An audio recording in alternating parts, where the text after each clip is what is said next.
भारत ही नहीं बल्कि पूरे विश्व में आज भी कई मानसिक रोगों को ऊपरी हवाओं का नाम दिया जाता है। लोग इसे आत्माओं और पिछले जन्म से जोड़ने लगते हैं। ऐसी ही एक घटना शिवानी के साथ भी हुई।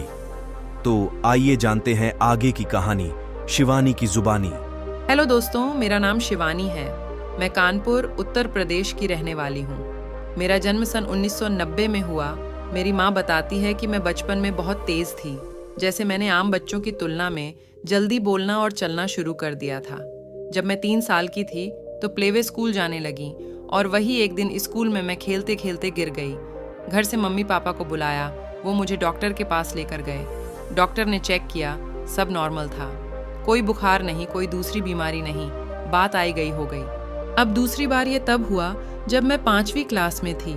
स्कूल के बेंच पर बैठे बैठे अचानक से गिर गई। शरीर कांपने लगा, दांत एकदम चिपक गए। टीचर उठा के डॉक्टर के पास ले गए। तब तक मुझे होश आ चुका था। डॉक्टर ने पूछा मुझे क्या हुआ है, तो मुझे कुछ पता ही नहीं था। जब मम्मी पापा और आसपास के लोगों को पता चला कि मेरे साथ स्कूल में ऐसा कुछ हुआ है, तो उन्हें लगा कि मेरे पर ऊपरी हवा है।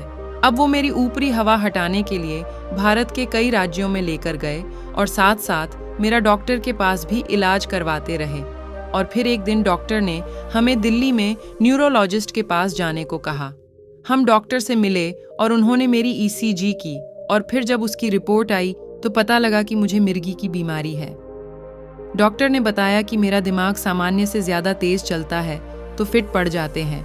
जैसे कि जब कोई मशीन अपनी गति से ज़्यादा तेज़ चलती है तो शॉर्ट सर्किट हो जाता है, बिल्कुल वैसे ही।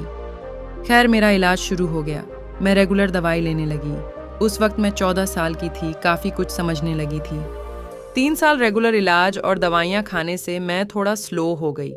ऐसा नहीं है कि मैं धीरे धीरे काम करती थी, बस वो दवाइयों का असर था जो मुझे स्लो कर रहा था।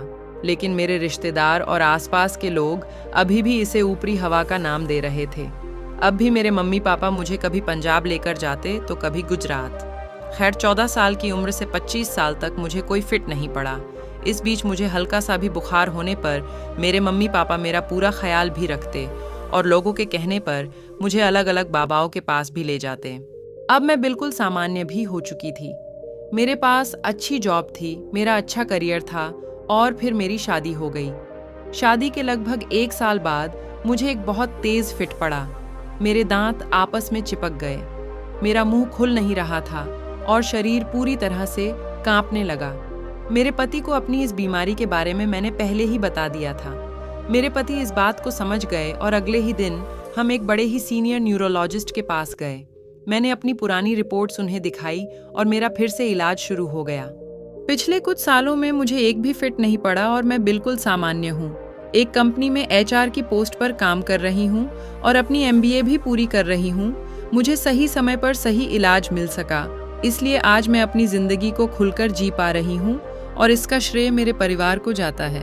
मुझे गर्व है अपने मम्मी पापा पर। हाँ, उन्होंने अपनी सूझबूझ से मेरे इलाज को कभी रुकने नहीं दिया। मैं जानती हूँ ये बिल्कुल भी आसान नहीं रहा होगा उनके लिए।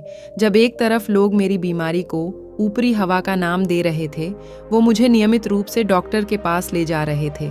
समस्या बड़ी थी, लेकिन उन्होंने अपना धैर्य नहीं खोया और मेरा इलाज पूरा करवाया। लेकिन आज भी जब मैं अपने आसपास देखती हूँ तो दिखाई देता है कि लोग ज़्यादातर मानसिक समस्याओं को भूत, आत्मा का प्रकोप या ऊपरी हवाओं का नाम देते हैं, जैसे मानसिक स्वास्थ्य बिल्कुल मायने रखता ही नहीं हो।